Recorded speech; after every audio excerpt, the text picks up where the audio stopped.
Moving on to the percussion, this was definitely the most challenging bit, because you see you have in the same stems things like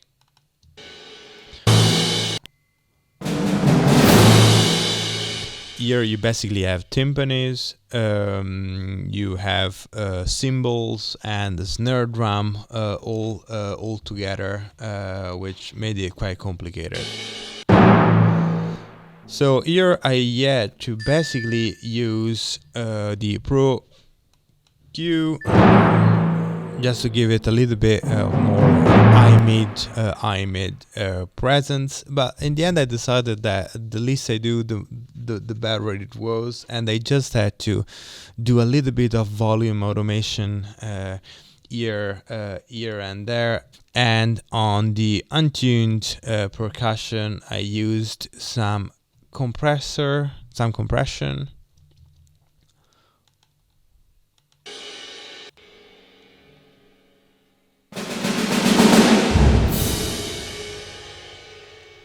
Again, to keep some content under control,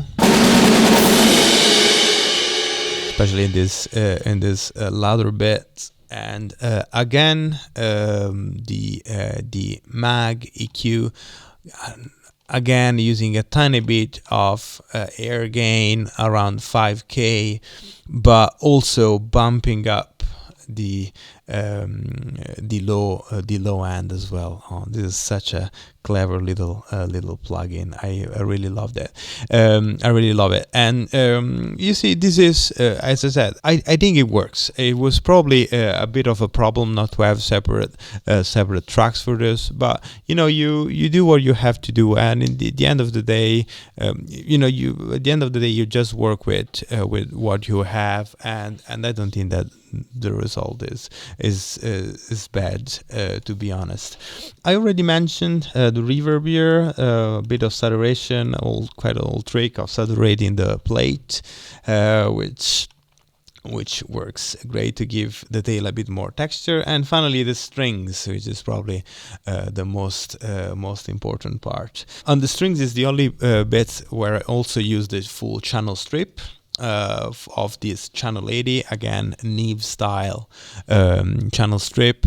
I did compress them a little bit. This is the violin 1s, violin 2, pretty much same settings. I didn't EQ in the violin 2, whereas on the first I gave a little bit of air around 7K. Tiny bit of EQing, very slight compression, 2:1 ratio. I did similar things on the violas. Let's see, I can't really remember what it is here.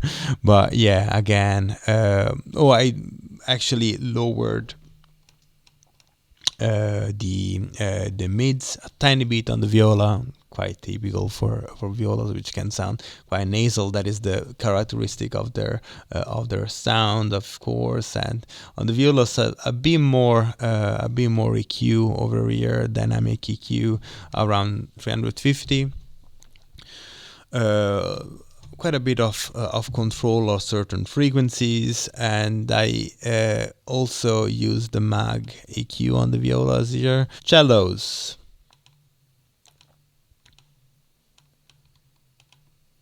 A little bit of shelving here, and similar things of in the EQ. See, again, a bit of sloppy sounding samples, but that's fine.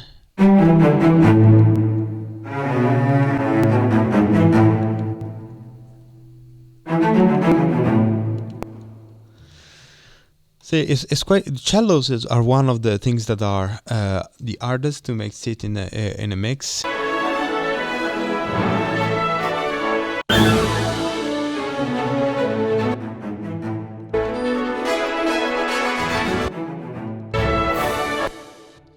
to make them stand out, this shelving around 5, 6, sometimes 7K can be quite effective.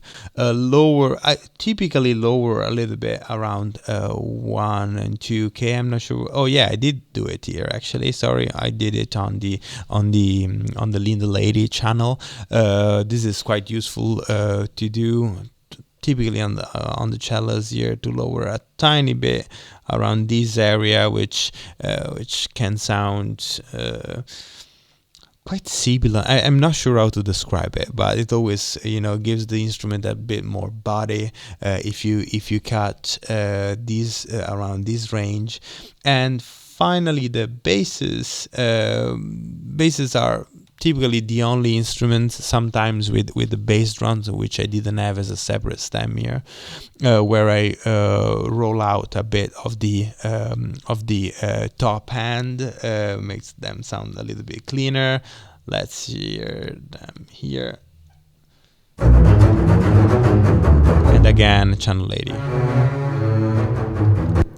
This phrase is quite interesting. See it sound. This is with nothing. This is with the processing.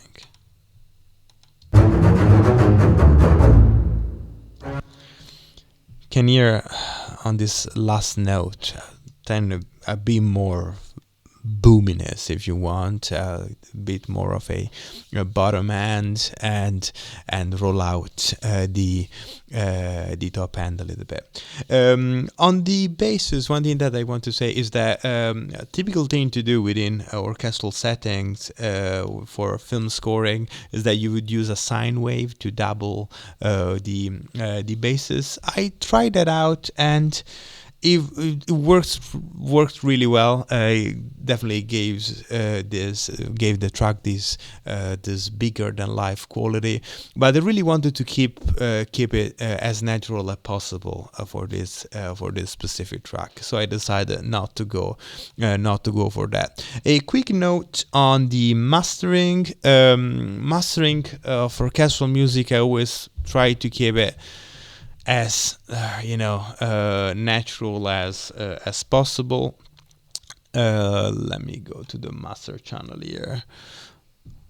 Okay, in fact, as you see, I tried using the bass compressor. I love this bass compressor and it works on most stuff, but I decided actually to bypass it in the end. I thought it was coloring the sound a bit too much. But what I did use is, let's start from the end, which is this limiter. Again, FileFilter Pro L. It adds latency, so it's very annoying to use while mixing. Is typically the last thing that you need to do. But God, it's transparent. It's incredibly transparent. Check this out. You're just giving quite a bit of volume.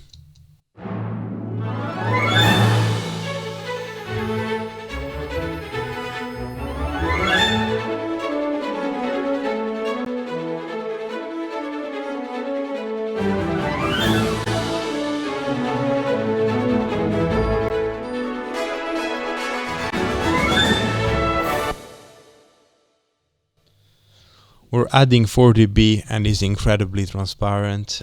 Works really well. Other than that, another thing that I use all the time, Dangerous Backs EQ on the master channel. This is doing very, very little, but I think is very important.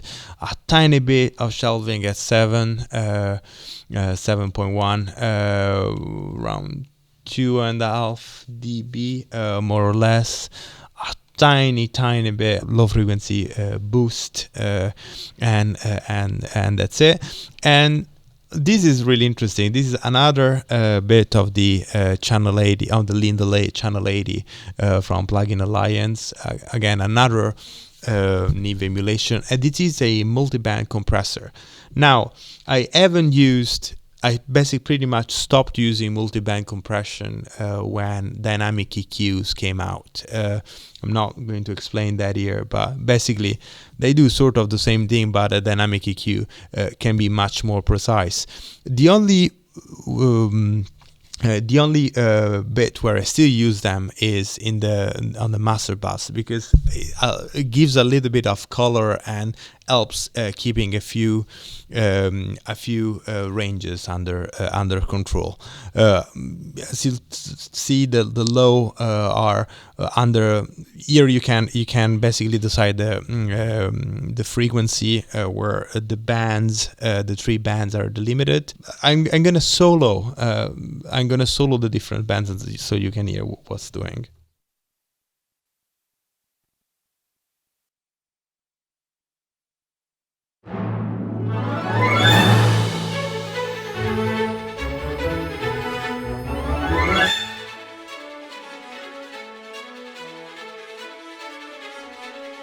It's not compressing anything at all on the eyes.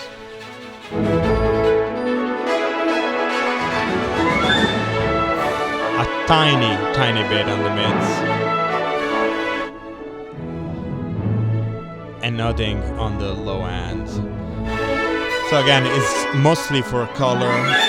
In louder bits, it hits the compressor a little bit harder. I'm gonna bypass it.